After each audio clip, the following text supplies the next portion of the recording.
আমরা এখনই ক্লাসটা শুরু করতে যাচ্ছি।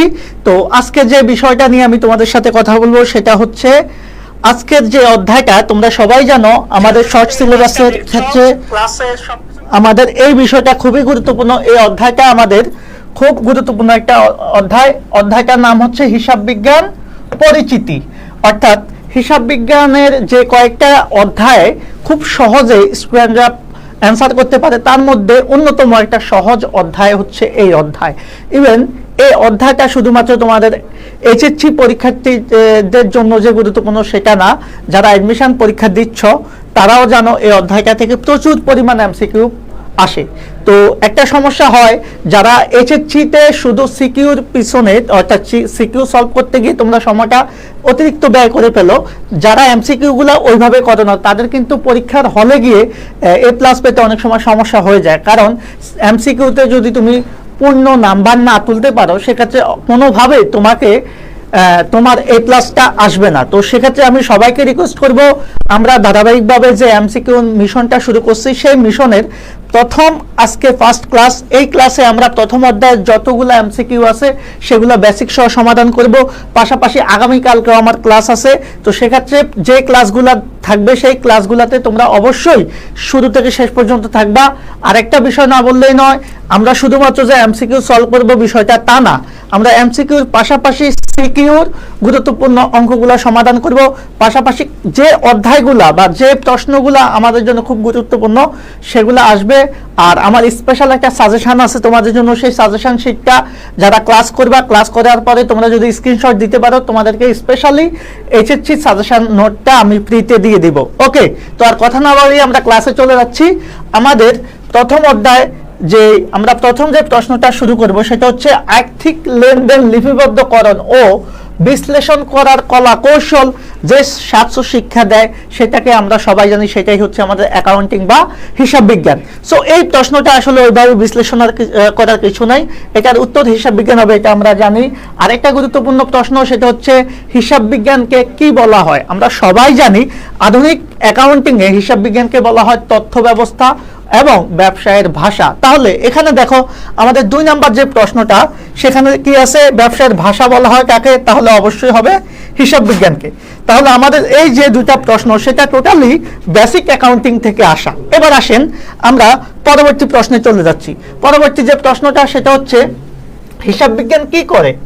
তাহলে হিসাব বিজ্ঞান দৈনন্দিন জীবনে গুরুত্বপূর্ণ, কারণ এটি মানুষের মধ্যে মূল্যবোধ সৃষ্টি করে, এটা হচ্ছে একটা কথা। আরেকটা হচ্ছে ব্যবসা প্রতিষ্ঠান ব্যবস্থাপনার একটি গুরুত্বপূর্ণ হাতিয়ার হচ্ছে আমাদের কি হিসাব বিজ্ঞান। আর 3 নম্বর যে প্রশ্নটা, বাংলাদেশ সরকার সকল ব্যবসা প্রতিষ্ঠানের জন্য বাধ্যতামূলক করেছে, বিষয়টা সঠিক না। অর্থাৎ আমাদের 1 আর 2 এই দুইটা বিষয় হচ্ছে আমাদের অ্যাকাউন্টিং এর জন্য সঠিক, সেজন্য হিসাব বিজ্ঞান কি, এটার অ্যান্সার হবে 1 ও 2। তাহলে সঠিক উত্তর হচ্ছে আমাদের ক নাম্বার। তাহলে এখানে যে 3টা প্রশ্ন আমরা সলভ করলাম, এই 3টা প্রশ্নই হচ্ছে আমাদের বেসিক অ্যাকাউন্টিং থেকে, অর্থাৎ অ্যাকাউন্টিং কি সেই রিলেটেড প্রশ্ন। এরপরে আসি আমরা আস্তে আস্তে আমি প্রথমে সহজ এমসিকিউগুলো নিয়ে কথা বলবো, ক্রমান্বয়ে আমরা আস্তে আস্তে কি করব, একটু কঠিনের দিকে চলে যাব, যাতে করে তোমরা রিলেট করতে তোমাদের সুবিধা হয়। এবার আসেন আমাদের পরবর্তী যে প্রশ্নটা, সেটার জন্য আমরা জাস্ট একটা অনুচ্ছেদ পড়বো। জনাব আনিসুর রহমান মেসার্স কবির ব্রাদার্সের দৈনন্দিন লেনদেন লিপিবদ্ধ করেন। তাছাড়া তিনি প্রতি মাসে 3000 টাকা পর্যন্ত খরচ নির্বাহ করার ক্ষমতা রাখেন, কিন্তু ব্যবসার কর্মকাণ্ড বৃদ্ধি পাওয়ায় মার্চ মাসে 3800 টাকা খরচ হবে বলে তিনি ধারণা করেছেন। এই যে জনাব আনিসুর রহমান যে কাজটা করেন, এই কাজটাকে কি বলে, এই কাজটা যেহেতু উনি কি করেন, প্রতি মাসে খরচ নির্বাহ করার ক্ষমতা রাখেন। ওকে, আর উনি দৈনন্দিন লেনদেন লিপিবদ্ধ করেন, যেহেতু তিনি লেনদেন লিপিবদ্ধ করেন এবং খরচ নির্বাহ করার ক্ষমতা রাখেন, তার মানে তার কাজটাকে আমরা কি বলবো, অ্যাকাউন্টিং এর ভাষায় এটাকে বলা হয় বুক কিপিং বা হিসাব রক্ষণ। তাহলে এখানে সঠিক উত্তর কোনটা আছে, অবশ্যই এখানে যদিও সঠিক উত্তরটা দেওয়া, এটার সঠিক উত্তর হচ্ছে হিসাব রক্ষণ, যেটাকে আমরা ইংলিশে বলি কি বুক কিপিং। আর আমরা সবাই জানি হিসাব রক্ষণ বলতে হচ্ছে লেনদেন লিপিবদ্ধকরণের আরেকটা নাম। তাহলে লেনদেন লিপিবদ্ধকরণ বা বুক কিপিং বা হিসাব রক্ষণ, এই কাজটা কি আমরা বুঝতে পেরেছি। এবার আসেন আমাদের পরবর্তী যে প্রশ্নটা, সেটা হচ্ছে মার্চ মাসে খরচ বৃদ্ধিতে মেসার্স কবির ব্রাদার্সের সর্বাধিক প্রভাবিত হবে কি। দেখেন আমাদের আগে খরচ কত ছিল, 3000 টাকা, এখন বর্তমানে 800 টাকা বৃদ্ধি পাওয়া খরচ হচ্ছে 3800 টাকা। তাহলে 3800 থেকে আপনি 3000 মাইনাস করেন, কত টাকা বৃদ্ধি পাচ্ছে? 800 টাকা। এই যে 800 টাকা বৃদ্ধি পাচ্ছে, এটা কাকে প্রভাবিত করবে? আমরা জানি প্রত্যেকটা লেনদেনই আমাদের কাকে প্রভাবিত করে? হিসাব সমীকরণকে প্রভাবিত করে। তাহলে হিসাব সমীকরণের রূপ আমরা সবাই জানি, সেই রূপটা কি? এ সমান এল প্লাস ই অথবা ওই। এখানে এল মানি হচ্ছে দায়, ওই মানি হচ্ছে মালিকানা সত্ত্ব, এ মানি হচ্ছে সম্পদ। তার মানে এই যে 800 টাকা খরচ বৃদ্ধি পেয়েছে, এটা কাকে প্রভাবিত করতেছে? আমাদের এই হিসাব সমীকরণটাকে প্রভাবিত করেছে। যেহেতু এখানে এ মানে হচ্ছে সম্পদ, এল মানে হচ্ছে দায় প্লাস মালিকানা সত্ত্ব, এই তিনটা নিয়ে আমরা একটা বিবরণী প্রস্তুত করি, যে বিবরণীর নাম হচ্ছে আর্থিক অবস্থার বিবরণী বা উদ্বৃত্ত পত্র। তার মানে এখানে সঠিক উত্তর কি হবে? যে এই যে খরচ বৃদ্ধিতে সর্বাধিক প্রভাবিত হবে কোনটি? আর্থিক অবস্থা। ওকে, তাহলে এই প্রশ্নের দুটার অ্যান্সার আমরা শেষ করলাম। এবার আমরা আসবো পরবর্তী প্রশ্ন। এগুলা সহজ প্রশ্ন। যে আনিসুর রহমান দৃষ্টি দিতে হবে কিসে? যেহেতু আমাদের খেয়াল করো, আমাদের শুরুতে ব্যয় ছিল তার 3000, এর পরবর্তীতে 800 টাকা বৃদ্ধি পেয়ে বর্তমান ব্যয়টা দাঁড়িয়েছে 3800 টাকা। এক্ষেত্রে আমাদের কি করতে হবে? তার ব্যয়টাকে আবার হ্রাস করতে হবে। এ কথা এখানে বলা হয়েছে। তাকে এই অবস্থায় কি করতে হবে? কিসের দিকে দৃষ্টি দিতে হবে? অবশ্যই ব্যয় হ্রাসকরণের দিকে। তাহলে আমরা যে বিষয়টা এতক্ষণ যাবত আলোচনা করেছি সেটা ক্লিয়ার কিনা? আমি সবাইকে একটু রিকোয়েস্ট করব, তোমরা আমার ক্লাসটা বুঝতে পারতেছো কিনা, তোমাদের সবকিছু ক্লিয়ার আছে কিনা জাস্ট কমেন্ট করে জানাও। আর কে কোথা থেকে আমাদের ক্লাসটা দেখছো একটু সবাই মতামত জানাও। ওকে, আমরা পরবর্তী প্রশ্নে চলে যাব। সঠিক লেনদেন লিপিবদ্ধকরণ ব্যতীত প্রতিষ্ঠানের কি সম্ভব না? আমরা একটা জানি, আর্থিক ফলাফল জানা সম্ভব নয়, আর্থিক অবস্থা জানা সম্ভব নয়, আর্থিক ফলাফল জানা সম্ভব। এটা কি আসলে সম্ভব? একটা প্রতিষ্ঠানে যদি তুমি সঠিকভাবে লেনদেনটা লিপিবদ্ধ না করো, আর লিপিবদ্ধকরণ মানে হচ্ছে, লিপিবদ্ধকরণের আরেকটা নাম হচ্ছে কিন্তু হিসাব রক্ষণ। একটু আগে আমরা বলেছি হিসাব রক্ষণ। তাহলে হিসাব রক্ষণ যদি তুমি না করো, তাহলে কখনো তোমার আর্থিক ফলাফল জানা সম্ভব? সম্ভব, তবে সেটা প্রকৃতভাবে বা সঠিকভাবে সম্ভব না। তার মানে এই আর্থিক ফলাফল জানা সম্ভব, এটা ভুল। তার মানে সঠিক উত্তর আমাদের কোনটা হচ্ছে? সঠিকভাবে যদি আমরা লেনদেনটাকে লিপিবদ্ধ করতে চাই ভাইয়া, খেয়াল করবা, অবশ্যই আমাদের যেটা করতে হবে, আর্থিক ফলাফল জানা সম্ভব নয়, আর্থিক অবস্থা জানা সম্ভব নয়। কারণ সঠিকভাবে যদি তুমি লেনদেনটা লিখে লিপিবদ্ধ নাই করো, তাহলে তোমার ফলাফল বা অবস্থা সঠিকভাবে কখনো জানা পসিবল না। এটাই স্বাভাবিক। সেজন্য সঠিক উত্তর এখানে কি হবে? 2 ও 3। এবার আসেন, আমরা এই প্রশ্নগুলো একটু সহজ, সেগুলো আমরা একটু স্কিপ করে যাব। আর যেগুলো একটু ম্যাথমেটিক্যাল, একটু টাফ, সেগুলোকে আমরা একটু ডিটেলস আলোচনা করব। কারণ হচ্ছে কি, আমাদের এই অধ্যায় থেকে প্রচুর এমসিকিউ। সো এই অধ্যায় থেকে যেহেতু অনেক পরিমাণ এমসিকিউ আসে, এবং অ্যাডমিশন টেস্টও তোমরা সামনে যারা দিবা, সেখানেও এখান থেকে প্রচুর পরিমাণ প্রশ্ন থাকবে। সেজন্য আমি সবগুলো প্রশ্ন এখানে নিয়ে এসেছি, যাতে একটা ক্লাসের মাধ্যমে তোমরা আর এই অধ্যায় নিয়ে কোনো টেনশন করা না লাগে, এই অধ্যায়ের কোনো এমসিকিউ তোমাদের আর মিস না হয়। দেখেন, 8 নম্বর যে প্রশ্নটা আছে, খেয়াল করো, হিসাব বিজ্ঞানের অন্যতম প্রধান উদ্দেশ্য কোনটা?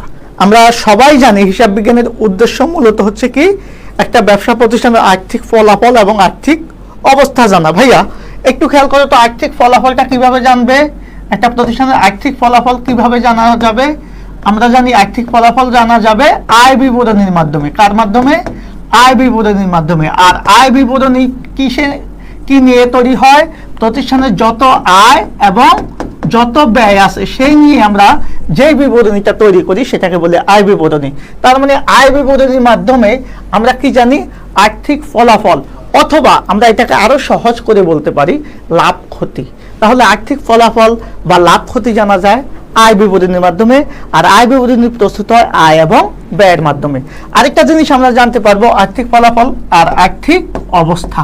আর আর্থিক অবস্থা কিভাবে জানতে পারি? একটু আগে আমরা আলোচনা করেছি, আর্থিক অবস্থা জানা যায় মূলত উদ্বৃত্ত পত্রের যে সমীকরণ বা হিসাব সমীকরণ আছে, অর্থাৎ এ সমান এল প্লাস ই অথবা ওই এর মাধ্যমে। তাহলে এ মানে কি? এখানে এ মানে হচ্ছে, সেক্ষেত্রে বন্ধুরা এখানে এ মানে হচ্ছে সম্পদ, এল মানে হচ্ছে লাইবিলিটিস বা দায়, ওই মানে হচ্ছে ওনার্স ইকুইটি বা মালিকানা সত্ত্ব। তার মানে সম্পদ, দায় এবং মালিকানা সত্ত্ব, এই তিনটা জিনিসের মাধ্যমে আমরা আর্থিক অবস্থার বিবরণী জানতে পারবো। এখান থেকে একটা বিষয় স্পষ্ট, আমাদের যে হিসাব 5 প্রকার, 5 প্রকার হিসাবের মধ্যে ব্যয় আর আয় নিয়ে আমরা জানবো কি আর্থিক ফলাফল, আর বাকি যে 3 প্রকার হিসাব অর্থাৎ সম্পদ, দায় এবং মালিকানা সত্ত্ব সেটা নিয়ে আমরা জানতে পারবো আর্থিক অবস্থা। তাহলে এখানে সঠিক উত্তর কি হবে? হিসাব বিজ্ঞানের অন্যতম প্রধান উদ্দেশ্য কি? তাহলে এই যে আর্থিক ফলাফল এবং আর্থিক অবস্থা নিরূপণ। ওকে, ক্লিয়ার? এই প্রশ্নটা ক্লিয়ার কিনা একটু বলো তো সবাই, এই প্রশ্নটা ক্লিয়ার কিনা?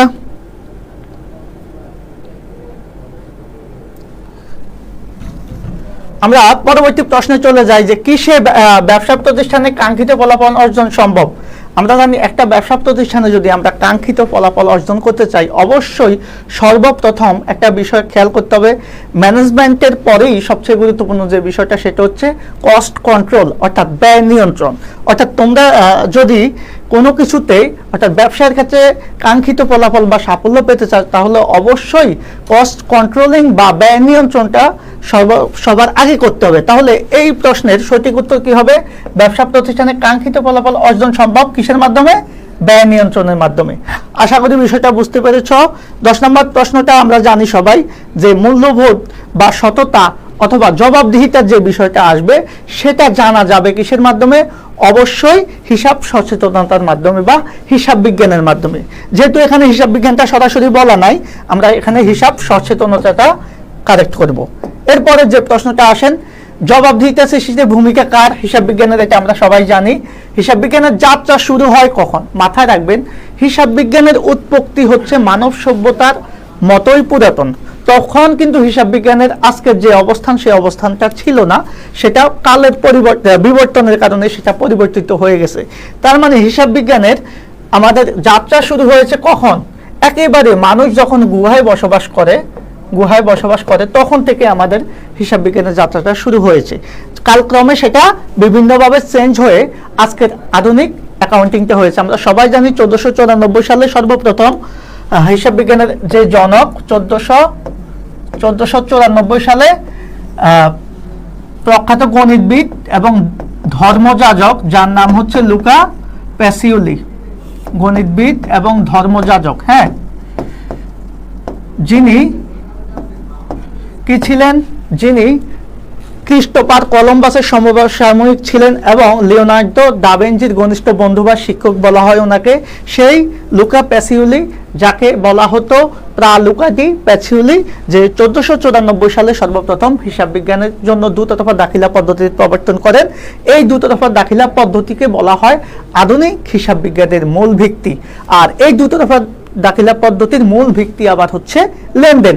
এই বিষয়গুলো কিন্তু আমাদের পরীক্ষাতে প্রায় টাইমে আসে যে হিসাব বিজ্ঞানের উৎপত্তি হয় কত সালে, মানে হিসাব বিজ্ঞানের উৎপত্তি সর্বপ্রথম আধুনিক যে হিসাব বিজ্ঞান সেই হিসাব বিজ্ঞান প্রবর্তন করেন কে, বা হিসাব বিজ্ঞানের জনক বা ফাদার কাকে বলা হয়। ওকে, তাহলে দেখেন হিসাব বিজ্ঞানের ব্যবহার শুরু হয় কখন থেকে?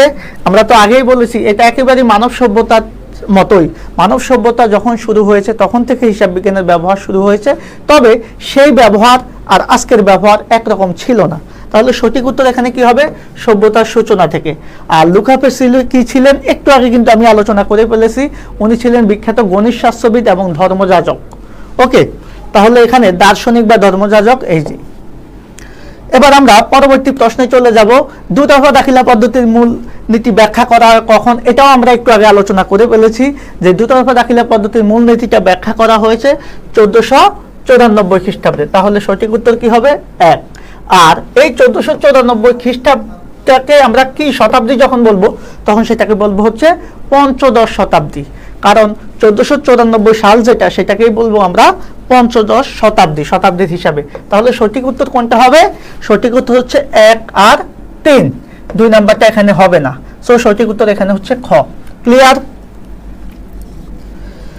এমসিকিউ এখানে আমরা প্রথমে যে বিষয়গুলো নিয়ে আলোচনা করতেছি, প্রথমে আমরা হচ্ছে বেসিক এমসিকিউ গুলো আলোচনা করতেছি। এখানে হচ্ছে টোটালি বিষয়গুলো জাস্ট একবার দেখে গেলেই হবে, খুবই সহজ এগুলা। আর সামনে যে কঠিন এমসিকিউ গুলো আসবে সেগুলো আমরা ম্যাথমেটিক্যাল সলভ করবো, সেগুলো তোমরা খাতা কলম নিয়ে অবশ্যই বসে সলভ করতে হবে।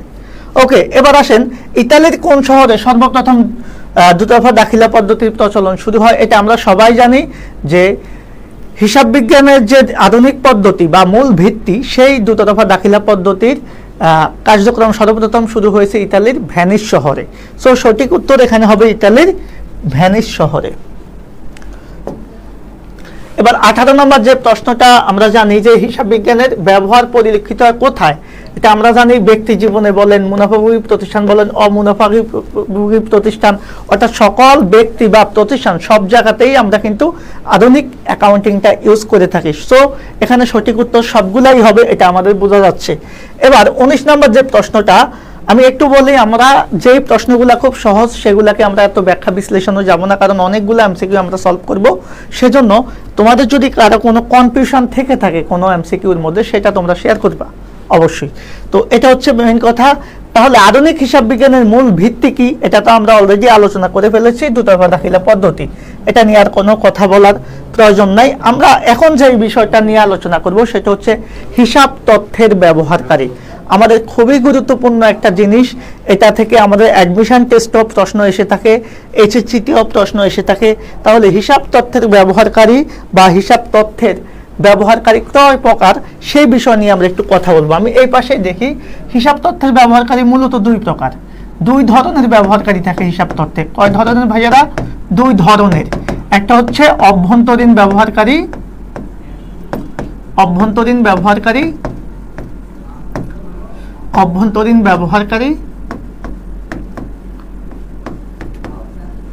দুই নাম্বার হচ্ছে বাহ্যিক ব্যবহারকারী। তাহলে হিসাব তথ্যের ব্যবহারকারী মূলত দুই ধরনের। একটা হচ্ছে এক ধরনের ব্যবহারকারী হচ্ছে অভ্যন্তরীণ ব্যবহারকারী, আরেক ধরনের ব্যবহারকারী হচ্ছে বাহ্যিক ব্যবহারকারী। এখন একটা বিষয় খেয়াল করতে হবে যে এই অভ্যন্তরীণ ব্যবহারকারী বলতে কাদেরকে বুঝবো, আর বাহ্যিক ব্যবহারকারী বলতে আমরা কাদেরকে বুঝবো। তো সবচাইতে এটার জন্য অনেক ধরনের ঝামেলা হয়, কারণ স্টুডেন্টরা সবচাইতে যে জায়গাতে প্রবলেম করে যে কে অভ্যন্তরীণ ব্যবহারকারী কে বাহ্যিক ব্যবহারকারী, এটা নিয়ে কনফিউজড হয়ে যায়। তাহলে আমরা একটা জাস্ট টেকনিক্যাল বিষয় মাথায় রাখবো, যেটাতেই আমরা বুঝতে পারবো যে অভ্যন্তরীণ ব্যবহারকারী আসলে কিভাবে আমরা চিনবো। মাথায় রাখবেন, প্রথম কথা, যারা প্রতিষ্ঠানের গুরুত্বপূর্ণ সিদ্ধান্ত গ্রহণে প্রত্যক্ষ ভূমিকা পালন করবে।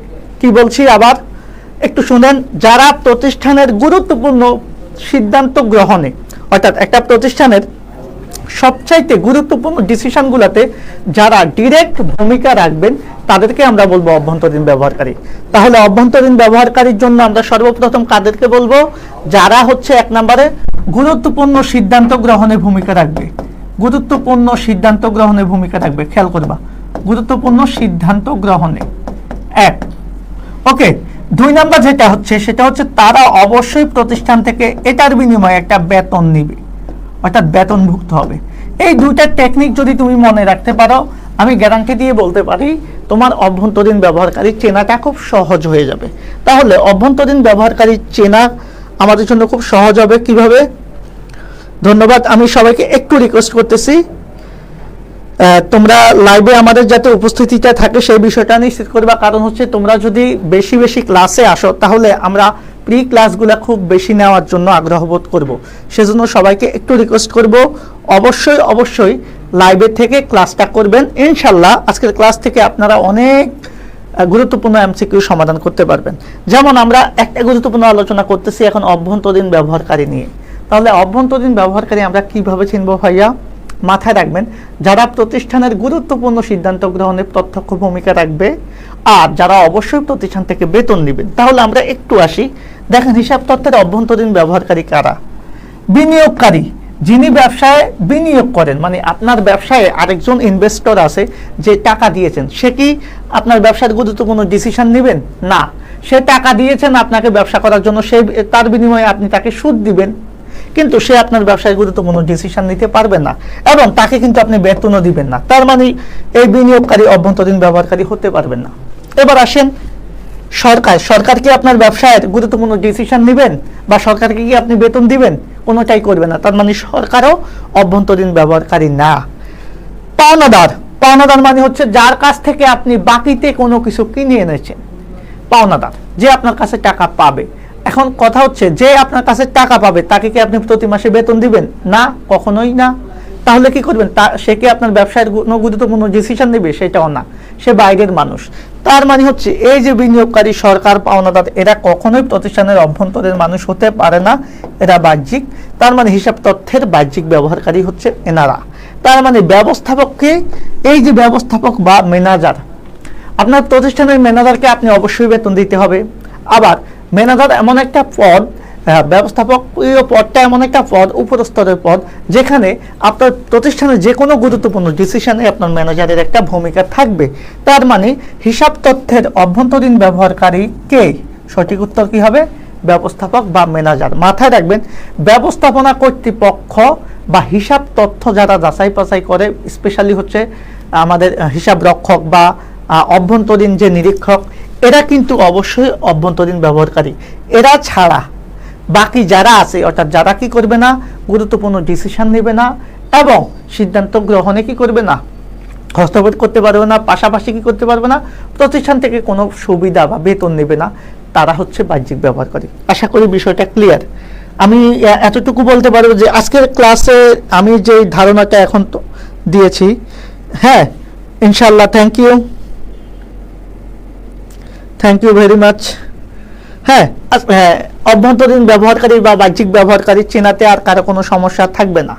আমি ধন্যবাদ জানাচ্ছি যারা ক্লাসে আছেন, সবাইকে ধন্যবাদ জানাচ্ছি। আর একটা বিষয় মাথায় রাখবেন, আমার ক্লাসগুলো যদি আপনারা নিয়মিত করেন, অর্থাৎ অ্যাকাউন্টিং আমি যে এমসিকিউর উদ্যোগটা নিয়েছি, অর্থাৎ এমসিকিউতে সমস্যা বেশি, সবগুলা প্ল্যাটফর্ম বা সবগুলা কোচিংয়ে দেখবেন যে আপনার সিকিউ নিয়ে অনেক পড়ানো হয়, এমসিকিউ ওইভাবে টাচ করা হয় না। সেজন্য আমি প্ল্যান করেছি যে আপনাদের জন্য অ্যাকাউন্টিংয়ের যে total accounting first paper plus second paper, accounting first paper plus second paper, হ্যাঁ, এরপরে হচ্ছে ম্যানেজমেন্ট, এই বিষয়গুলোতে আমি চেষ্টা করব টোটাল এমসিকিউটা সলভ করানোর জন্য।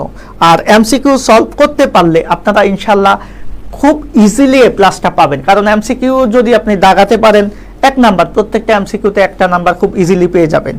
আর একটা বিষয় হচ্ছে, আপনারা যদি ক্লাসের অনুপ্রেরণা দেন, ক্লাস কেমন লাগছে সেটা একটু মন্তব্য করেন, পাশাপাশি ক্লাস চান, সেক্ষেত্রে আমরা ক্লাসগুলো কন্টিনিউ করতে পারবো। ওকে, তো সবার সাপোর্ট এবং ভালোবাসা কামনা করছি। আমরা চলে গেলাম পরবর্তী আলোচনায়। দেখেন, হিসাব তথ্যের অভ্যন্তরীণ ব্যবহারকারী কারা? এখন আপনারা নিজেরাই অ্যান্সার দেন তো, একটু বলেন তো অভ্যন্তরীণ ব্যবহারকারী কারা? যারা এখানে আছেন একটু অ্যান্সার দেন তো, কে হতে পারে অভ্যন্তরীণ ব্যবহারকারী? আসলে এই স্লাইডটা যখন বানিয়েছি এর আগে এখানে অ্যান্সার দেওয়া ছিল, সেজন্য অনেকে অ্যান্সারটা দেখে ফেলবেন, অ্যান্সারটা না দেওয়া থাকলে ভালো হতো আর কি। ওকে, কালকের ক্লাসে আর অ্যান্সারটা পাবেন না, তো এজন্য একটু অবশ্যই নিজে থিঙ্কিং করে অ্যান্সারটা দিবেন।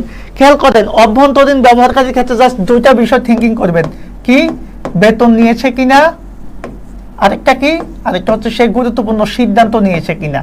এই 2টা চিন্তা করলে আপনি কি করবেন, বুঝতে পারবেন যে সে অভ্যন্তরীণ নাকি বাহ্যিক।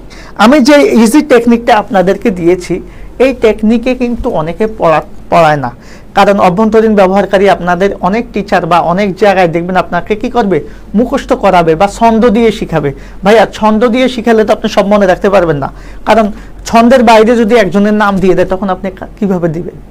সেজন্য অবশ্যই ছন্দটাকে এড়িয়ে চলবেন।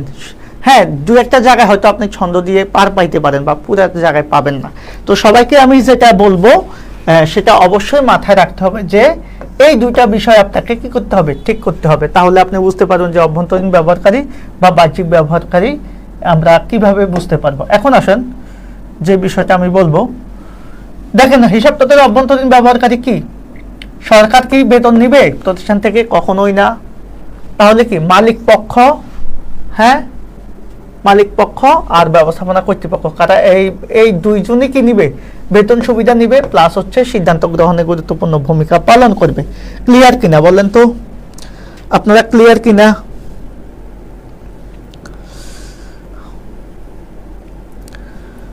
আজকে লাইভে আপনাদের উপস্থিতি খুবই কম, যেটা আসলে হতাশ করেছে। আমি চাই যে আপনারা সবাই ইনশাল্লাহ ক্লাসটা করেন। অন্য 10টা ক্লাসের চেয়ে এই ক্লাসের মানটা অনেক বেশি ভালো হবে, এটা আমি এতটুকু বলতে পারি, কারণ আমার প্রায় 14-15 বছরের অভিজ্ঞতা আছে পড়ানোর, যেটা আপনারা পড়ানো দেখে হয়তো অনেকে বুঝতে পারেন। তো একটা বিষয় বলবো যে ক্লাসগুলা করবেন, হ্যাঁ, আর ক্লাস কিন্তু এমনভাবে আমরা নিচ্ছি যাতে করে আপনার আর বাসায় আলাদাভাবে পড়া না লাগে। আপনি দেখা গেছে টাকা খরচ করে অনেক সময় এই ধরনের ক্লাস পাবেন না। সো সবাইকে এই বিষয়টাকে একটু আমি বলবো, যে রিকোয়েস্ট করবো যে আপনারা এই বিষয়টা একটু গুরুত্ব দিয়েন, হ্যাঁ, যদি মনে হয় যে আপনার কাজে লাগবে। দেখেন, বাহ্যিক ব্যবহারকারী হিসাবে পরিচিত কে আমরা সবাই জানি, ঋণদাতা সরকার, এই দুইজন হবে। হ্যাঁ, পাশাপাশি কর্মচারী ও কর্মকর্তা, এখানে একটু প্রবলেম আছে। কর্মচারী ও কর্মকর্তা যেহেতু একসাথে আছে, এখানে উত্তরটা ভুল আছে। ওকে, এখানে এটা আমরা দিব না।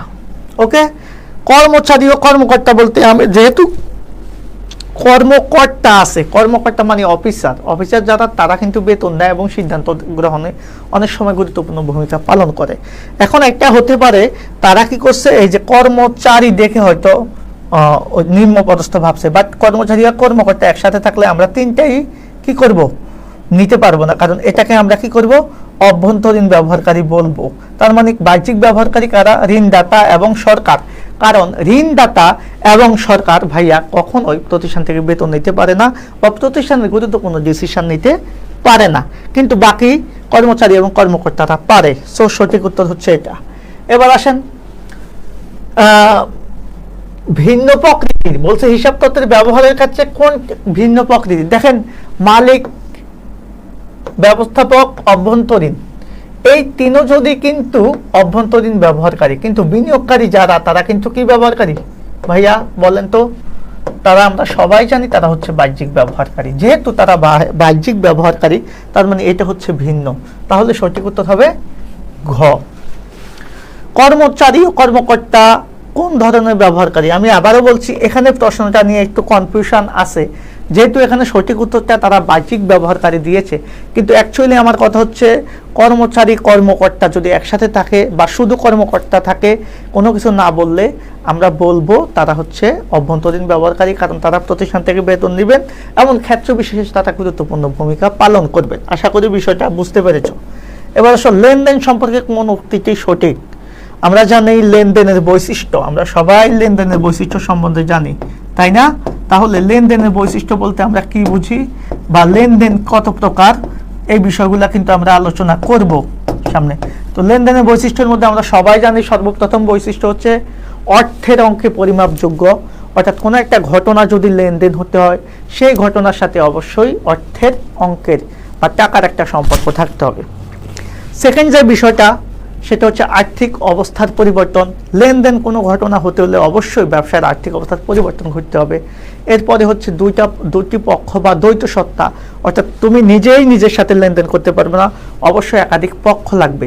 এক পক্ষ সুবিধা দিবে, আরেক পক্ষ সুবিধা নিবে। যে সুবিধা দিবে তাকে বলা হয় ডেটর, যে সুবিধা নিবে তাকে বলা হয় ক্রেডিটর। এই বিষয়গুলো আমরা জানি। এখন দেখেন, এরপর হচ্ছে স্বয়ংসম্পূর্ণ, স্বতন্ত্র। প্রত্যেকটা লেনদেনই আলাদা আলাদা, একটার সাথে আরেকটা মিল নাই, সম্পর্ক থাকতে পারে বা প্রত্যেকটা লেনদেনই কিন্তু আলাদা। এরপর হচ্ছে দৃশ্যমানতা, মানে লেনদেন যে সবসময় চোখে দেখা যাবে তা না, মাঝে মধ্যে অদৃশ্যমান হয়, যেমন অবচয়। একটা সম্পদ কেনার পরে সেটার মূল্য কমে গেছে, চোখে দেখা যায় নাই, বাট লেনদেনটা হয়ে গেছে। সো এখানে লেনদেনের বৈশিষ্ট্যের মধ্যে আমরা কোনটা আছি?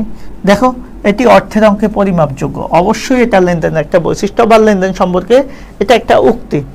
এটি আর্থিক অবস্থার অপরিবর্তন। ভাই, লেনদেন হতে হলে অবশ্যই পরিবর্তন হতে হবে, তার মানে কি এটা হবে না। সুবিধা আদান প্রদান হতে পারে বা নাও হতে পারে, কখনোই এটা না। অবশ্যই এক পক্ষ যদি সুবিধা দেয়, আরেক পক্ষ সুবিধা নেবে, অথবা এক পক্ষ যদি সুবিধা নেয়, আরেক পক্ষ দিবে। বিষয়টা এটা। এই দুইয়ের অধিক পক্ষ, এটিতে দুইয়ের অধিক পক্ষ জড়িত থাকতে পারে, আবার নাও পারে। সো এটা সম্পূর্ণ সঠিক কথা না। তাহলে সঠিক কথা কোনটা? প্রথমটাই, ওই যেটা আমরা বলছি অর্থের অঙ্কে পরিমাপযোগ্য। ক্লিয়ার কিনা বলেন তো লেনদেনের বৈশিষ্ট্য সম্বন্ধে? Thank you very much. Okay, এবার আমরা দেখব পরবর্তী আলোচনা। আসেন, লেনদেন শব্দটির আবিধানিক অর্থ কি? আমরা একটু আগে বলছি, লেনদেন শব্দটির আবিধানিক অর্থ হচ্ছে গ্রহণ এবং প্রদান, অথবা গ্রহণ এবং দান। অর্থাৎ এটাকে খাঁটি বাংলায় যদি বলি, শুদ্ধ ভাষায়, সেটা হবে আদান প্রদান। এটাকে ইংলিশে আমরা বলি গিভ অ্যান্ড টেক। তাহলে এখানে কি কি আছে? গ্রহণ এবং প্রদান, আদান প্রদান, দেওয়া এবং নেওয়া, গিভ অ্যান্ড টেক, সবই একই কথা, যেই লাও সেই কদু। অর্থাৎ এখানে যা আছে সবই লেনদেনের আবেদনিক অর্থ, এক একজন এক এক ভাষায় বলে। অর্থাৎ আমি একটু আগেই বলেছি যে এক পক্ষ সুবিধা দিবে আরেক পক্ষ সুবিধা নেবে। সো এটাই হচ্ছে লেনদেনের একটা বৈশিষ্ট্য। তাহলে সঠিক উত্তর কোনটা হবে? সবগুলাই। অনগদ বলে বিবেচনা করা হয়। ভাইয়া অনগদ মানে কি আমি একটু বলি। অনগদ শব্দের অর্থ মানে হচ্ছে যেটা নগদে না। এখন আপনারা বলতে পারেন অনগদ মানে নগদে না হলে তাহলে নগদ না, ওকে মেনে নিলাম নগদ না, তার মানে এটা কি বাকি? না, বাকিতেও না। সোজা কথা হচ্ছে অনগদ লেনদেন হচ্ছে যে লেনদেনটা নগদেও হবে না, বাকিতেও হবে না। তাহলে বলবেন এটা আবার কেমন তর লেনদেন বা কি টাইপের লেনদেন? কিছু কিছু লেনদেন আছে ভাইয়া, যে লেনদেনটা কখনোই আমাদের, যে লেনদেনের কারণে নগদ অর্থ পকেট থেকে যায় না, আবার ভবিষ্যতেও যাবে না। এই জাতীয় লেনদেনগুলোকে আমরা বলবো অনগদ লেনদেন। এখন অনগদ লেনদেন বা অনগদ হিসাবগুলা কি? এর মধ্যে একটা অনগদ লেনদেনের মধ্যে গুরুত্বপূর্ণ একটা লেনদেন হচ্ছে অবচয় বা অবলোপন। অবচয় অথবা অবলোপন। অবচয় বা অবলোপন মানে কি? ধরেন আপনি একটা মেশিন কিনছেন বা একটা আসবাবপত্র কিনছেন, আপনি মনে করেন 20,000 টাকা দিয়ে, কথার কথা। এটা কিনে এনে আপনি বাসায় রাখলেন বা আপনার প্রতিষ্ঠানে রাখলেন, 2 মাস ব্যবহার করার পরে এটা কি আপনি 20,000 টাকা বিক্রি করতে পারবেন? কখনোই পারবেন না। 2 মাস ব্যবহার করার পরে যদি নতুনও হয়, আপনি এটা যখন বিক্রি করতে যাবেন ভাইয়া খেয়াল করবেন, দেখবেন এটাকে মূল্য হচ্ছে 18,000 টাকা। তাহলে আপনি একটা মেশিন কেনার পর বা একটা আসবাবপত্র কেনার পর 2 মাস ব্যবহার করছেন, তার কারণে এটার 2,000 টাকা মূল্য কমে গেছে। এই যে 2,000 টাকা মূল্য কমে গেছে, এই 2,000 টাকাকেই বলা হয় অবচয় বা অবলোপন। এখন একটা বিষয় আমি খেয়াল করবেন, আপনাদের সাথে শেয়ার করি। এই যে 2,000 টাকা দামটা কমে গেছে, এটা কি আপনি চোখে দেখেছেন? দেখেন নাই। এটার কারণে কি আপনার হাত থেকে নগদ টাকা চলে গেছে? সেটাও যায় নাই। তার মানে ভবিষ্যতে কি নগদ টাকা যাবে? সেটাও যাবে না। তার মানে হচ্ছে যে লেনদেনের কারণে বর্তমানে নগদ অর্থ যায় না এবং ভবিষ্যতেও যাবে না, এবং যেটা বাকিতেও হয় নাই কিন্তু লেনদেনটা হয়ে গেছে, চোখে দেখা যাবে না, জাস্ট অনুভব করা যাবে, সেই লেনদেনগুলোকে বলা হয় অনগদ লেনদেন। আর এই অনগদ লেনদেনের মধ্যে গুরুত্বপূর্ণ একটা লেনদেন হচ্ছে কি? অবচয় বা অবলোপন, সম্পদ বিক্রয়জনিত ক্ষতি, এই জাতীয় লেনদেনগুলো। ক্লিয়ার? তাহলে এখানে সঠিক উত্তর কি হবে? অলরেডি আপনারা জেনে গেছেন, অবচয়। এবার আসেন আমাদের পরবর্তী যে প্রশ্নটা, লেনদেনের বৈশিষ্ট্যের সাথে সামঞ্জস্যপূর্ণ হলো কোনটা? খেয়াল করেন, লেনদেনের বৈশিষ্ট্যের সাথে সামঞ্জস্যপূর্ণ কোনটা? লেনদেন হতে হলে কি করতে হবে? একটু আগেই আমি বলেছি সবগুলা বৈশিষ্ট্য, আপনারা এখন মিলিয়ে নেন। অবশ্যই দেখবেন আর্থিক অবস্থার পরিবর্তন, অর্থের অঙ্কে পরিমাপযোগ্য, দৃশ্যমান ও অদৃশ্যমান, এই 3টা জিনিসই কিন্তু থাকবে। সো সঠিক উত্তর কি হবে? আপনারা বুঝতেই পেরেছেন, সবগুলাই হবে সঠিক উত্তর, অর্থাৎ 1, 2 এবং 3। কারণ এটা নিয়ে আলোচনা করেছি। কোনটি লেনদেনের বৈশিষ্ট্য নয়? আপনারাই বলেন কোনটা লেনদেনের বৈশিষ্ট্য নয়? আমরা বলছি যে অর্থের অঙ্কে পরিমাপযোগ্য, আর্থিক অবস্থার পরিবর্তন, দ্বৈত সত্তা বা দুটি পক্ষ, দৃশ্যমানতা, এই জাতীয় জিনিসগুলো হচ্ছে আমাদের লেনদেনের বৈশিষ্ট্য। সো এটাও লেনদেনের বৈশিষ্ট্য। অদৃশ্যমান লেনদেন, এটাও লেনদেনের বৈশিষ্ট্য। স্বয়ং সম্পূর্ণ ও স্বতন্ত্র, এটাও লেনদেনের বৈশিষ্ট্য। তার মানে লেনদেনের বৈশিষ্ট্য নাকি ব্যয় নিয়ন্ত্রণ। ব্যয় নিয়ন্ত্রণটা হচ্ছে মূলত উৎপাদন ব্যয়ের একটা উদ্দেশ্য, উৎপাদন ব্যয় বিবরণ দিয়ে একটা উদ্দেশ্য। যখন আমরা ওই অধ্যায়টা পড়বো তখন এই বিষয়টা নিয়ে আমরা আলোচনা করব। তাহলে সঠিক উত্তর কোনটা হবে? লেনদেনের বৈশিষ্ট্য নয়, কোনটি? অবশ্যই ব্যয় নিয়ন্ত্রণ, কারণ ব্যয় নিয়ন্ত্রণটা হচ্ছে মূলত উৎপাদন ব্যয়ের মূল উদ্দেশ্য। ওকে, এবার আসেন, প্রত্যেকটা লেনদেন পরিমাপযোগ্য কিসে? লেনদেন হতে হলে অবশ্যই আমরা জানি যে সেটা কি হতে হয়? অর্থের অঙ্কে পরিমাপযোগ্য হতে হয়। আর অর্থের অঙ্কে পরিমাপযোগ্য মানে হচ্ছে সেটাকে টাকায় মূল্যায়িত হতে হবে। তো সঠিক উত্তর হচ্ছে কি? টাকায়। এবার আসেন আমাদের পরবর্তী প্রশ্ন, লেনদেনের পক্ষ থাকবে 2টা, দাতা এবং গ্রহীতা। অদৃশ্যমান লেনদেন কোনটা? একটু আগে আমরা আলোচনা করেছি, সেটা আপনারা জানেন, সেটা হচ্ছে অবচয়। সো যেগুলো আলোচনা করেছি সেগুলো জাস্ট আমি অ্যান্সারটা বলে যাব।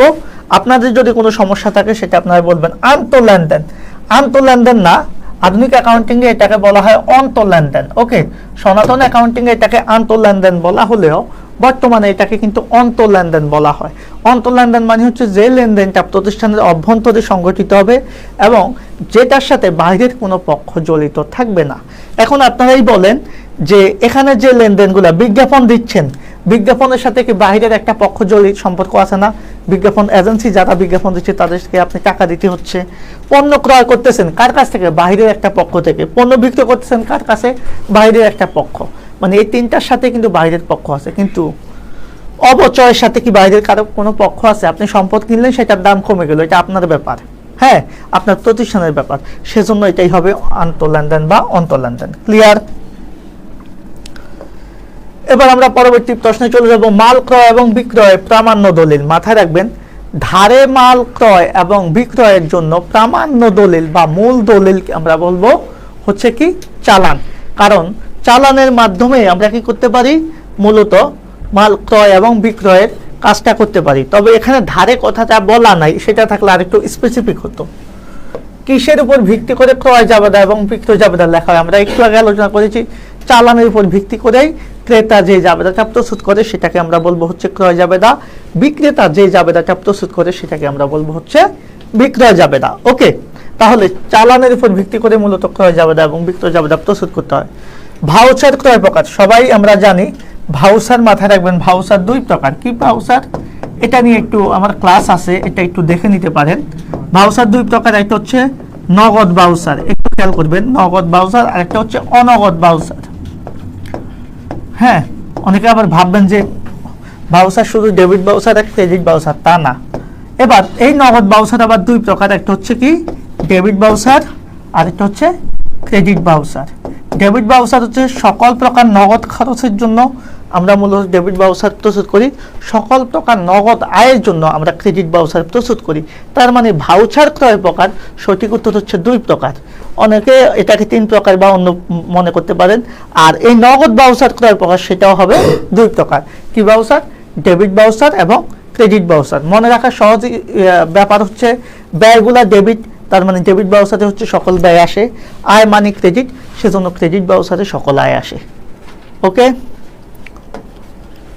এবার আমরা পরবর্তী আলোচনাতে চলে যাচ্ছি। ব্যবসায়িক লেনদেনের দলিল কোনটা? আমরা সবাই জানি চালান, ভাউচার, ক্যাশ মেমো সবগুলাই ব্যবসায়িক লেনদেনের গুরুত্বপূর্ণ দলিল। সাকিবের নিকট থেকে ভাড়া প্রাপ্তি 2000 টাকা, এই লেনদেনের সাথে এখন বলেন তো ভাড়া প্রাপ্তি এটা কোন ধরনের লেনদেন? নগদ লেনদেন না? আপনি ভাড়া পেয়েছেন, এটা কি লেনদেন? অবশ্যই নগদ লেনদেন, কারণ আপনি তার কাছ থেকে 2000 টাকা ভাড়া পেয়েছেন। এই ভাড়াটাকে আমরা বলি হচ্ছে উপভাড়া বা ভাড়া প্রাপ্তি। এটা আমার জন্য একটা নগদ কি? আয়। এখন আপনারাই বলেন, এই নগদ যদি আয় হয় তাহলে সেটা কোথায় চলে যায়? অবশ্যই নগদ আয় হচ্ছে ক্রেডিট ভাউচারে চলে যাবে। এখন একটা বিষয় জানেন, এই ক্রেডিট ভাউচারের সাথে আমাদের রসিদের একটা সম্পর্ক আছে। তার মানে হচ্ছে 1 আর 2 হবে এটা সঠিক উত্তর। অনেকে এই বিষয়টা, আপনি যখন ভাউচার প্রস্তুত করবেন সেই ভাউচারে কিন্তু একটা রসিদ নাম্বার থাকবে। আর যেহেতু টাকাটা আপনি পাচ্ছেন, এখানে বলা আছে সাকিবের কাছ থেকে আপনি ভাড়া পেয়েছেন, সো এটা যেহেতু আপনার জন্য একটা আয় বা নগদ আয়, সেজন্য এটার সাথে আপনার এই যে রসিদের সম্পর্ক প্লাস হচ্ছে ক্রেডিট ভাউচারের সম্পর্ক। তাহলে সঠিক উত্তর কি? 1 এবং 2। এই প্রশ্নটা কিন্তু খুবই গুরুত্বপূর্ণ, যেটাতে অধিকাংশ স্টুডেন্ট ভুল করে। ওকে, তাহলে এই প্রশ্নটাকে আপনারা একটু ভালোভাবে দেখবেন, যাতে করে আপনারা খুব ইজিলি এটাতে ভুলটা এড়িয়ে যেতে পারেন, কারণ এটাতে অনেক স্টুডেন্ট অনেকবারই ভুল করেছে এই প্রশ্নটাতে। আমি একটু রিকোয়েস্ট করবো সবাইকে, ক্লাস ঠিক আছে কিনা, আপনারা বুঝতে পারতেছেন কিনা, কারো কোনো কনফিউশন আছে কিনা কোনো প্রশ্নে? কারণ আজকের যে ক্লাসটা, সেই ক্লাসটা আপনাদের জন্য খুব গুরুত্বপূর্ণ একটা ক্লাস। আমি যে এমসিকিউগুলো এখন পড়িয়ে দিচ্ছি, আমি এতটুকু গ্যারান্টি দিতে পারবো, এই এমসিকিউগুলাই জাস্ট আপনি একবার দেখে যাবেন পরীক্ষার হলে, এখান থেকে আপনি অন্তত না হলেও 5টা প্রশ্ন কমন পাবেন, একবারই কম হলেও 5টা প্রশ্ন কমন পাবেন। ওকে, এবার আমরা পরবর্তী বিষয়ে চলে যাই। পণ্য বিক্রয় এবং আয়ের জন্য ভাউচারকে কি বলে? আমরা তো একটু আগে আলোচনা করেছি, যে কোনো প্রকার নগদ আয়ের জন্য আমরা কি ভাউচার প্রস্তুত করব? Credit voucher. কারণ আয় মানে হচ্ছে ক্রেডিট। অ্যাকাউন্টিং এ আয় বলতে আমরা ক্রেডিটকে বুঝি, ব্যয় বললেই ডেবিটকে বুঝি। সেজন্য সকল প্রকার ব্যয়ের জন্য আমরা ডেবিট ভাউচার প্রস্তুত করি, বা খরচের জন্য ডেবিট ভাউচার, আয় বা প্রাপ্তির জন্য আমরা ক্রেডিট ভাউচার প্রস্তুত করি। সো এটা সঠিক উত্তর হবে ক্রেডিট ভাউচার। আর আমরা জানি সবাই, এটা আসলে পড়ানোর কিছু না, ভাউচার প্রস্তুত করে হচ্ছে যিনি ক্যাশে দায়িত্বে আছেন, তিনি ক্যাশের দায়িত্বে যিনি থাকেন তাদেরকে কি বলা হয়? ওনাকে বলা হয় ক্যাশিয়ার। ক্রেডিট নোটের সাহায্যে লেখা হয় কি? আমরা একটা বিষয় আমি আলোচনা করি, সেটা হচ্ছে খেয়াল করবেন আমাদের মূলত বিশেষ বই বা বিশেষ লেনদেনের যে দলিল, সেই দলিলের মধ্যে একটা হচ্ছে চালান, একটা হচ্ছে ক্যাশ মেমো, একটা হচ্ছে ডেবিট নোট, একটা হচ্ছে ক্রেডিট নোট, একটা হচ্ছে ডেবিট ভাউচার, আর একটা হচ্ছে ক্রেডিট ভাউচার। তাহলে মূলত যদি প্রশ্ন কখনো আসে লেনদেনের প্রামাণ্য দলিল কয়টি, তাহলে সঠিক উত্তর হবে 6টি। এই 6টি দলিল আমাদের জন্য খুব গুরুত্বপূর্ণ। আমি জাস্ট এক লাইন করে বলে যাব প্রত্যেকটা দলিল সম্বন্ধে, জাস্ট আপনারা একটু মাথা রাখবেন। যদিও অনেকে জানেন চালান, মাথা রাখবেন ধারে বা বাকিতে পণ্য ক্রয় বিক্রয়ের সময় আমরা যেই দলিলটা প্রস্তুত করি সেটাকে বলা হয় চালান। তাহলে চালান কার সাথে সম্পর্কিত? ধারে, ক্রয় এবং বিক্রয়ের সাথে সম্পর্কযুক্ত। ওকে, আচ্ছা, চালানের বিষয়টা গেল। এবার আমরা একটু আলোচনা করব হচ্ছে ক্যাশ মেমোর বিষয়টা। ক্যাশ মেমো হচ্ছে ক্রয় আর বিক্রয়ের সাথে জড়িত, তবে সেটা নগদে বিক্রয়ের সাথে জড়িত, এখানে আর কিন্তু ধারে হবে না। ক্যাশ মেমো হচ্ছে শুধুমাত্র নগদে বিক্রয়ের সাথে সম্পর্কযুক্ত, আর চালানটা হচ্ছে কিসের সাথে? ধারে বা বাকিতে। তাহলে বাকিতে ক্রয় বিক্রয়ের সাথে হচ্ছে চালান সম্পর্কযুক্ত, আর ক্যাশ মেমোর সাথে সম্পর্ক হচ্ছে আপনি যখন নগদে বিক্রি করবেন, আপনি যখন কোনো দোকানে যাবেন কোনো কিছু কিনতে, দেখবেন যে অনেক সময় আপনি তার কাছ থেকে মেমো চান, ক্যাশ মেমো সে আপনাকে দিয়ে দেয়। মনে করেন আপনি 5,000 টাকা দিয়ে একটা ফ্যান কিনছেন, সে একটা ক্যাশ মেমো দিয়ে দেয় আপনাকে। তাহলে এই সে যে নগদে বিক্রি করছে সেটার জন্য আপনাকে ক্যাশ মেমোটা প্রদান করে। আর এই বিক্রেতা বা ক্যাশ মেমোটা প্রস্তুত করে কে? প্রশ্নে যদি আসে তাহলে বলা হবে অবশ্যই বিক্রেতা। চালান প্রস্তুত করে বিক্রেতা, তবে সেটা ক্রেতাও প্রস্তুত করে। আর ক্যাশ মেমো অবশ্যই বিক্রেতা প্রস্তুত করে। আর ক্যাশ মেমো বা চালান কয় কপি প্রস্তুত হয়? তাহলে অ্যান্সার হবে 3 কপি। মূল কপিটা ক্রেতাকে দিয়ে দেওয়া হয়, বাকি যে 2টা কপি বা কার্বন কপি, সেই 2টা কপি বিক্রেতার কাছে রাখা হয়। ওকে, এবার আসে ডেবিট নোট কি। মনে করেন আপনি যে বাকিতে বিক্রি করছেন, একটু খেয়াল করেন, মনে করেন আপনি আমার কাছ থেকে 20,000 টাকার মাল কিনে আনছেন। তো 20,000 টাকার মাল কিনে আনার পর আপনার কাছে মনে হয়েছে এখান থেকে 5,000 টাকার মাল আপনার মান অনুসারে হয় নাই, তাহলে আপনি কি সেই মালটা রাখবেন? কখনোই রাখবেন না। তাহলে আপনি যে 20,000 টাকার মাল কিনে এনেছেন, তার মধ্যে 5,000 টাকার মাল আমাকে ফেরত দিয়ে দিয়েছেন। এই যে 5,000 টাকার মাল আপনি কি আমাকে ফেরত দিয়ে দিয়েছেন, সেটার জন্য ক্রেতা, তাহলে এই ফেরতটা কে দিয়েছে? ক্রেতা। তাহলে এখানে এটাকে অ্যাকাউন্টিং এর ভাষায় বলা হয় ক্রয় ফেরত। মানে আপনি বাকিতে মাল কেনার পরে আপনার পছন্দ না হওয়ার কারণে আপনি আবার সেই মালটা, তার কিছু অংশ মাল বিক্রেতাকে ফেরত দিয়েছেন, এটাকে বলা হয় ক্রয় ফেরত। এই ক্রয় ফেরত যে আপনি দিয়েছেন সেটার জন্য বিক্রেতাকে আপনি একটা চিঠি লিখেছেন, সেই চিঠির নামই হচ্ছে ডেবিট নোট। তাহলে ডেবিট নোট মূলত কিসের জন্য লেখা হয়? ক্রয় ফেরতের জন্য। ক্রয় ফেরতের জন্য, ক্রয়কৃত পণ্য যদি ফেরত দিতে হয় তখন ডেবিট নোটটা প্রস্তুত করে কে প্রস্তুত করে? অবশ্যই ক্রেতা। কার বরাবর প্রস্তুত করে? বিক্রেতা বরাবর। এবার এই যে আপনি আমাকে 5,000 টাকার মাল ফেরত দিয়েছেন, আমি মনে করেন বিক্রেতা, আপনি ছিলেন ক্রেতা। আমি যে মালটা ফেরত পেয়েছি, ফেরত পাওয়ার পরে আমি আবার সেটার প্রাপ্তি স্বীকার করে আপনার বরাবর একটা চিঠি লিখবো, সেটাকে বলা হয় ক্রেডিট নোট। আর যেহেতু আমার কাছে ফেরত এসেছে, এটা হচ্ছে আমার জন্য কি ফেরত? বিক্রয় ফেরত, কারণ আমি আগে বিক্রয় করেছি, এখন সেটা আমার কাছে ফেরত এসেছে, এটাকে বলা হয় বিক্রয় ফেরত। তাহলে ক্রেডিট নোটের সাথে মূলত হচ্ছে বিক্রয় ফেরতের রিলেশন। ওকে, আর ক্রেডিট নোটটা প্রস্তুত করে কে? অবশ্যই বিক্রেতা। তার মানে আমরা এখানে একটা বিষয় খেয়াল করব, চালান প্রস্তুত করে, এখানেও আমরা বিক্রেতা লিখতে পারবো। ক্যাশ মেমো এটাও বিক্রেতা, ক্রেডিট নোট এটাও বিক্রেতা, শুধুমাত্র ডেবিট নোটটা প্রস্তুত করেন হচ্ছে ক্রেতা। ক্লিয়ার? তাহলে এই বিষয়টা খেয়াল করতে হবে। আর এগুলো হচ্ছে ধারে ক্রয় বিক্রয়ের জন্য চালান, নগদে বিক্রয়ের জন্য ক্যাশ মেমো, ধারে ক্রয়কৃত পণ্য ফেরতের জন্য ডেবিট নোট, ধারে বিক্রিকৃত পণ্য ফেরত আসার জন্য হচ্ছে ক্রেডিট নোট। আর ডেবিট ভাউচার, ক্রেডিট ভাউচার কথা আগেই বলছি, সকল প্রকার নগদ খরচ বা ব্যয়ের জন্য ডেবিট ভাউচার, আর আয়ের জন্য হচ্ছে কি? Credit voucher. ওকে, এখন আপনারাই বলেন এই প্রশ্নের উত্তর কি হবে? ক্রেডিট নোটের সাহায্যে কি লেখা হয় বলেন তো? কোন ধরনের বিষয় লেখা হবে ক্রেডিট নোটের সাহায্যে? আমি সবাইকে একটু রিকোয়েস্ট করব, খুব আপনারা একটু কমেন্ট করেন, ক্রেডিট নোটের জন্য কি লেখা হয় বলেন তো? ওয়ালাইকুম আসসালাম। হ্যাঁ, যদি আপনাদের ক্লাসটা বুঝে থাকেন তাহলে অবশ্যই অ্যান্সার করতে পারবেন। ক্রেডিট নোটের জন্য কি লেখা হয়? কারণ ক্রেডিট নোটের জন্য আমরা দেখেছি ক্রেডিট নোটকে প্রস্তুত করে বিক্রেতা। কেন? বিক্রয়কৃত পণ্য ফেরত আসলে সেটার প্রাপ্তি স্বীকার করে ক্রেতা বরাবর একটা চিঠি লিখে, যেটাকে বলা হয় ক্রেডিট নোট। সো সঠিক উত্তর হচ্ছে বিক্রয় ফেরত বই। আর কোনটি লেনদেন? খেয়াল করো, বলছে ৩,০০০ টাকার পণ্য সরবরাহের ফরমায়েশ, কোনো কিছুর জন্য ফরমায়েশ পাওয়া যায় বা অর্ডার পাওয়া যায়, সেক্ষেত্রে অবশ্যই মাথায় রাখবেন সেটা কখনো লেনদেন না। আমরা লেনদেন তখন সেটাকেই বলবো যেটার কারণে ব্যবসায়ের আর্থিক অবস্থার পরিবর্তন ঘটবে। আপনি একটা জিনিসের অর্ডার দিয়েছেন বা আদেশ দিয়েছেন, ক্রয় আদেশ দিয়েছেন বা ফরমায়েশ দিয়েছেন, তার মানে এমন না সেটা আপনি কিনে ফেলেছেন। যখন সেটা আপনার সাথে আপনার প্রতিষ্ঠানে আসবে, যখন আপনি কিনে ফেলবেন তখন লেনদেন হবে। তার মানে ফরমায়েশের বিষয়টা লেনদেন হবে না। এবং কোনো কিছু কেনার জন্য বা বিক্রয় করার জন্য আপনি সিদ্ধান্ত গ্রহণ করেছেন, সেটাও লেনদেন হবে না। আবার যদি মাসিক বেতনে কোনো ম্যানেজার বা কর্মী নিয়োগ দেন, সেটাও লেনদেন হবে না। কারণ লেনদেন হতে হলে অবশ্যই অর্থের অঙ্কে পরিমাপযোগ্য, পাশাপাশি অবশ্যই আর্থিক অবস্থার কি হতে হবে, একটা পরিবর্তন ঘটতে হবে। তো এই বিষয়টাকে আপনার অবশ্যই মাথায় রাখতে হবে। তাহলে দেখেন যে আলমারি ক্রয়ের একটা সিদ্ধান্ত গ্রহণ করা হয়েছে প্রতিষ্ঠানের জন্য, সেটাও কিন্তু লেনদেন না। এবং তার ছেলেমেয়ের স্কুলের বেতন বাবদ ৫,০০০ টাকা প্রদান। এখন একটা বিষয় বলতে পারেন যে ছেলেমেয়ের বেতনের জন্য যে টাকা প্রদান করছে, এটাতে তো অর্থের সম্পর্ক আছে। একটু খেয়াল করবেন, কার? মালিকের। খেয়াল করবেন, আমরা সবাই একটা বিষয় জানি, একটা সত্তা জানি। সেই সত্তাটা কি? আমরা সবাই জানি ব্যবসায়িক সত্তা। তাহলে ব্যবসায়িক সত্তার মেইন কথা কি? ব্যবসায়িক সত্তার মেইন কথা হচ্ছে, একটু আমি পাশে লিখে দিচ্ছি, ব্যবসা সত্তা ধারণার মূল বক্তব্য বা মূল কথা হচ্ছে, আমি যদি বলি সেটা হচ্ছে,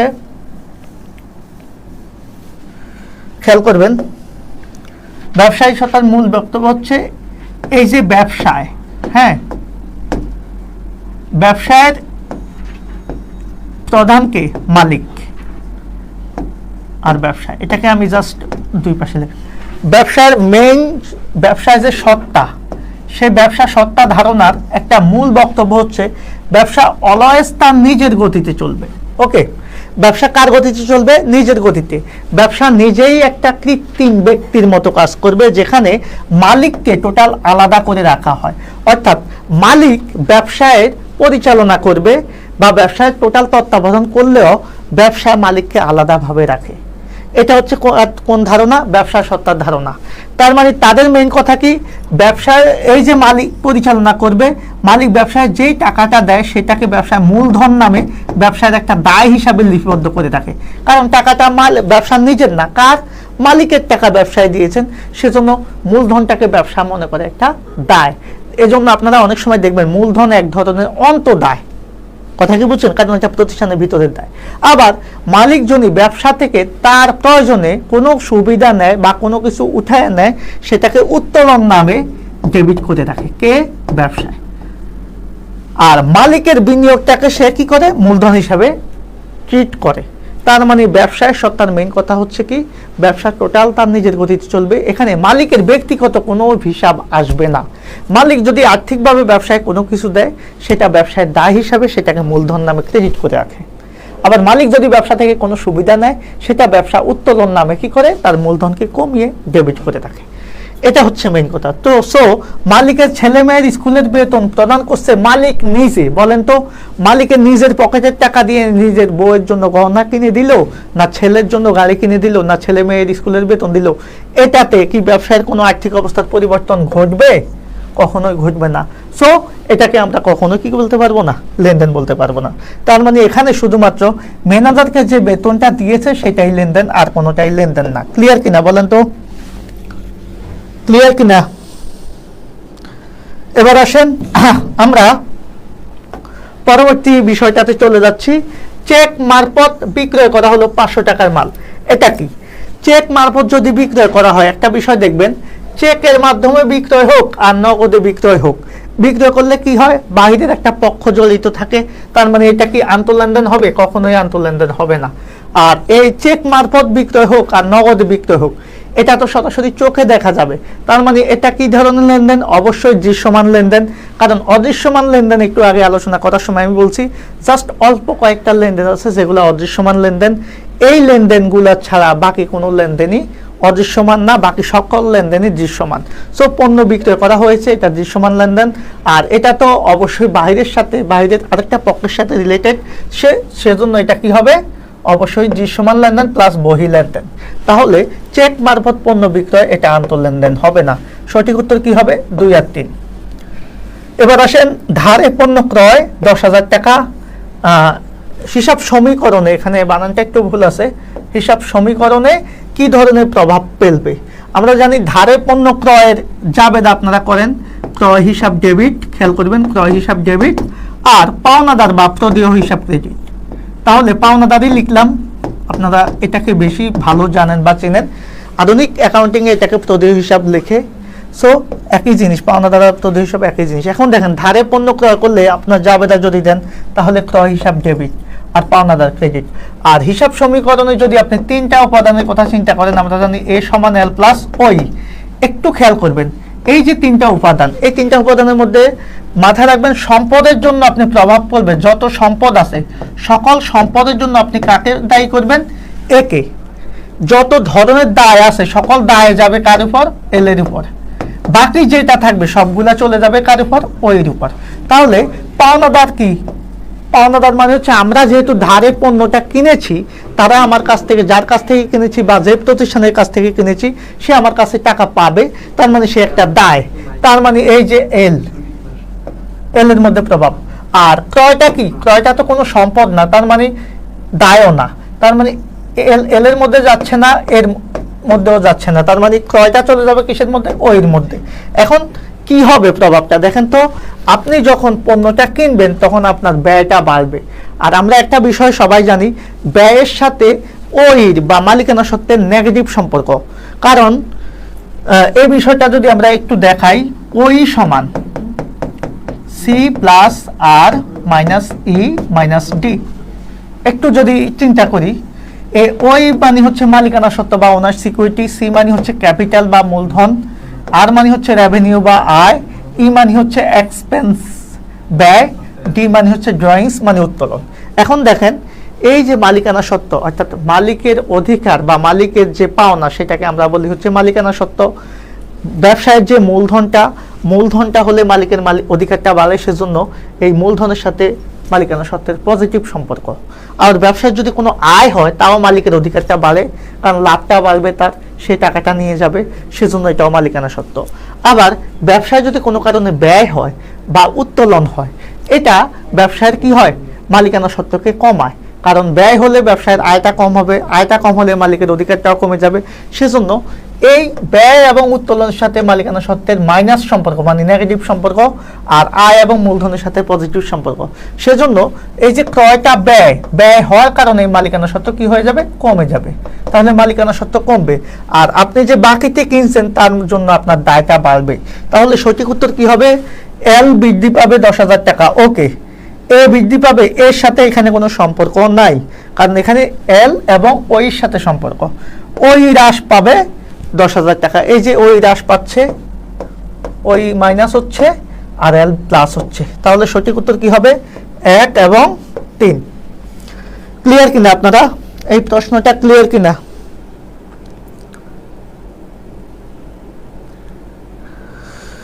আমি সবাইকে একটু রিকোয়েস্ট করব, যদি ক্লাসটা বুঝে থাকেন আপনারা আপনাদের বন্ধু বান্ধবকে একটু মেনশন করে দেন। আমরা ইনশাল্লাহ ক্রমান্বয়ে প্রতিদিনই আমরা আপনাদের জন্য এমসিকিউ সলভ ক্লাসটা নিয়ে আসব। এবার আসেন, কোন সংস্থাটি কোন অবস্থাটি লেনদেনের দ্বারা ঘটতে পারে, মানে একটা লেনদেন কোন অবস্থাটা ইন্ডিকেট করবে, এটা একটু চিন্তার বিষয়। এই প্রশ্নটা কিন্তু এত সহজ না, এটাকে একটু আমরা বিশ্লেষণ করব। অবস্থাটি লেনদেনের দ্বারা ঘটতে পারে। এখন লেনদেনের দ্বারা ঘটতে পারে কোন অবস্থা? কারণ দেখেন তো, সম্পদ হ্রাস আর ব্যয় হ্রাস, এটা কি সম্ভব কিনা? আমরা হিসাব সমীকরণটাকে সামনে রেখে এটাকে মিলাবো। মাথায় রাখবেন, এই যে আমরা একটা হিসাব সমীকরণ লিখেছি, এখানে মাঝখানে একটা সমান চিহ্ন আছে। এই সমান চিহ্নের মানে কি?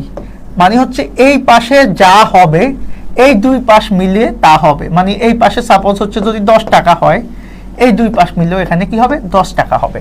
এটাই হচ্ছে এটার সমান চিহ্নের দুই পাশটার সমতাকরণ, এটাই হচ্ছে হিসাব সমীকরণ, যার জন্য আমাদের কি হয় আর্থিক অবস্থার বিবরণীটা মিলে যায়।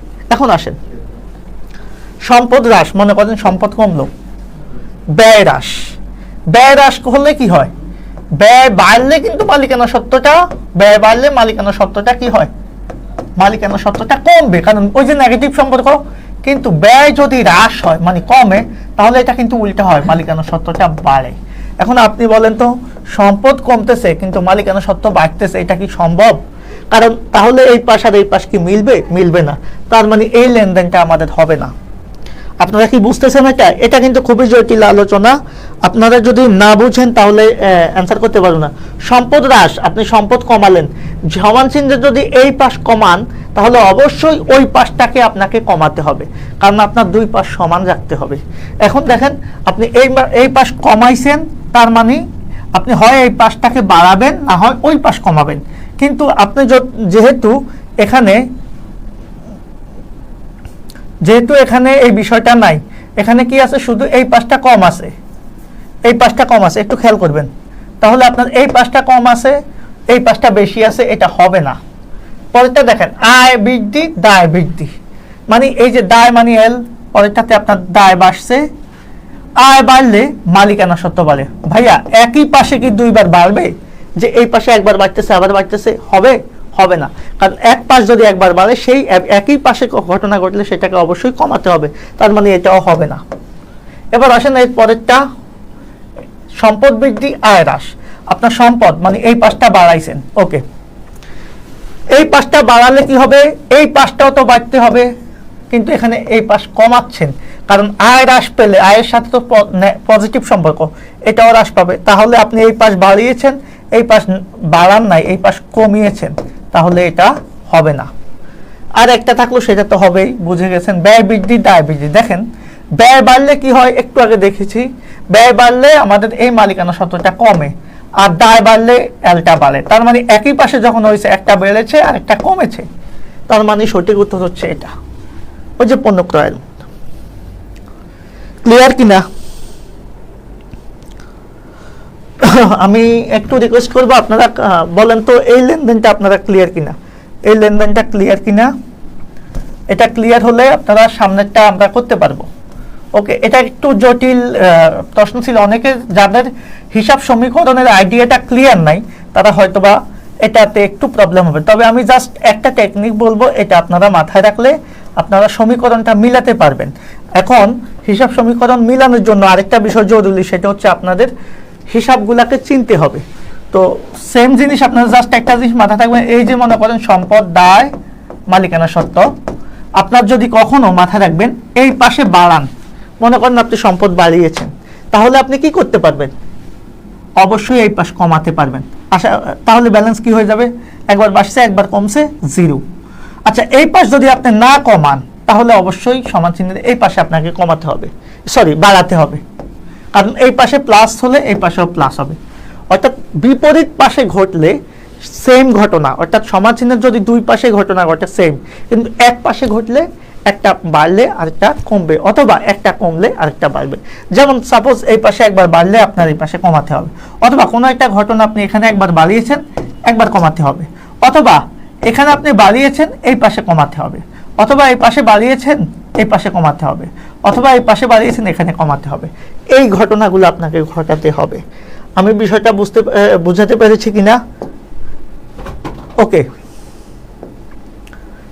এবার আসেন মালিকের আয়কর প্রদান। মালিকের আয়কর প্রদান হিসাব সমীকরণে কি হবে, আয়কর মানে উত্তোলন। তাহলে আপনি আয়কর প্রদান করলে জাবেদা করেন কি, উত্তোলন ডেবিট নগদান ক্রেডিট। এখন দেখেন উত্তোলন হলে মালিকে উত্তোলন করলে আমরা বলছি আমাদের মালিকানা সত্ত্ব হ্রাস পায়, মানে ওই হ্রাস পায়, ওকে। আর নগদ টাকা চলে গেলে আমাদের সম্পদ হ্রাস পায়, তাহলে ওই হ্রাস আর এ হ্রাস, সঠিক উত্তর হবে 1 আর 3, ওই বৃদ্ধি, এটা হবে না। ওকে, আপনি জাবেদা করে করে এগুলো করতে পারবেন।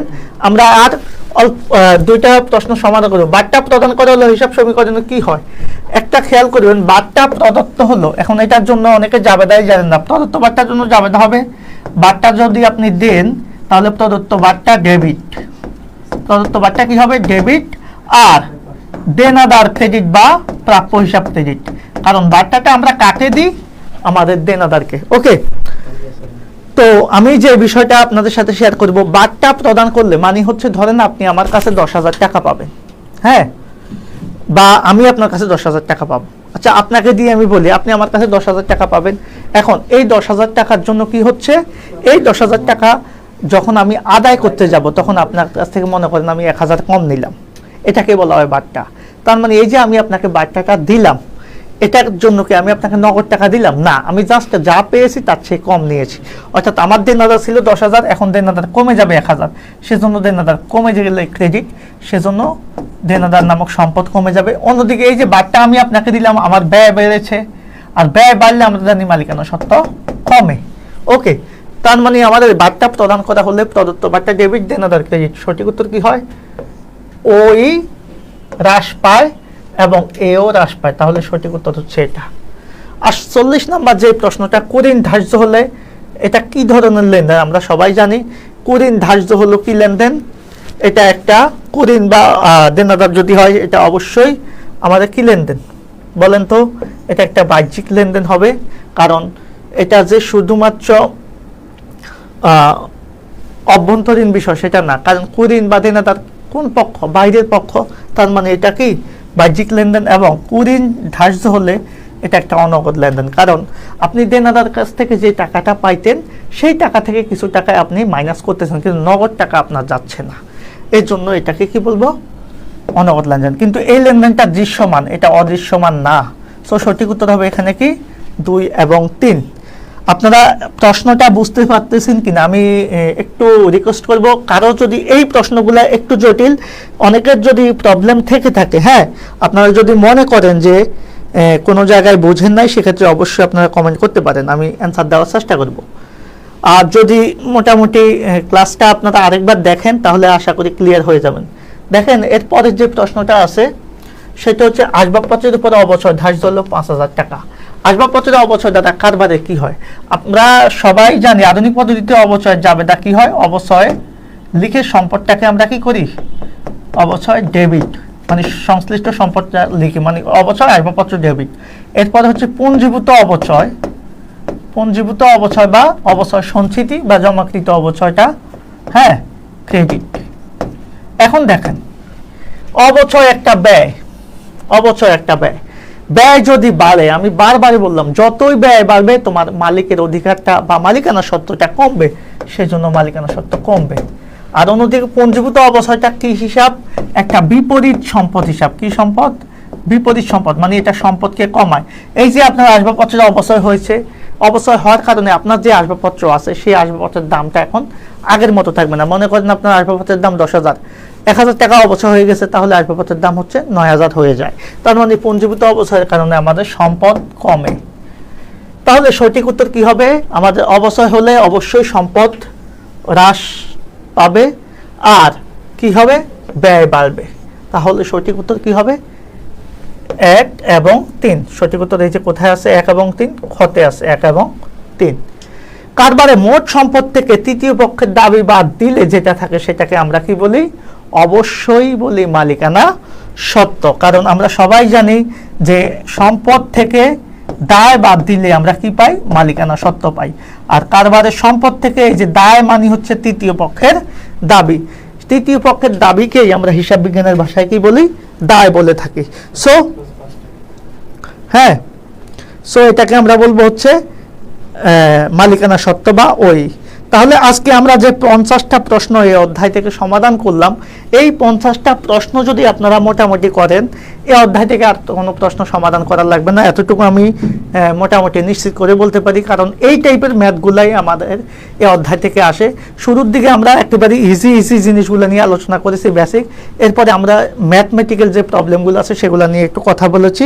আজকের ক্লাসটা আমরা এখানেই শেষ করব। তবে আমি একটা বিষয় রিকোয়েস্ট করব, যদি ক্লাস আপনারা